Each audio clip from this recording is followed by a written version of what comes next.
আসসালামু আলাইকুম প্রিয় ভাই বোনেরা, কেমন আছেন? আলহামদুলিল্লাহ ভালো আছি। আপনারা ভালো আছেন তো? পূজা উপলক্ষে ইলিশ মাছের দাম, পদ্মার ইলিশ মাছের দাম 5,000 টাকা কেজি কলকাতা। আলহামদুলিল্লাহ বলবেন না?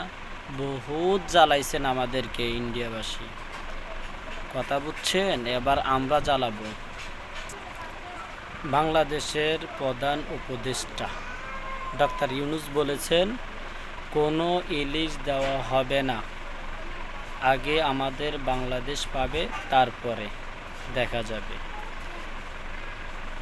পেঁয়াজ দিচ্ছে শুল্ক কমাইয়া, কোনো লাভ হবে না, আমরা ইলিশ দিব না ইনশাল্লাহ।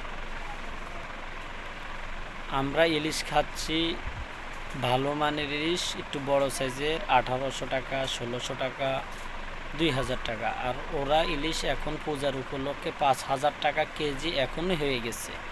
আরও তো সামনে কিছুদিন বাকি, দেখেন কি অবস্থা হয়। ইনশাল্লাহ শুভকামনা রইল সবার প্রতি। ভিডিওটা ভালো লাগলে সাবস্ক্রাইব করতে ভুলবেন না।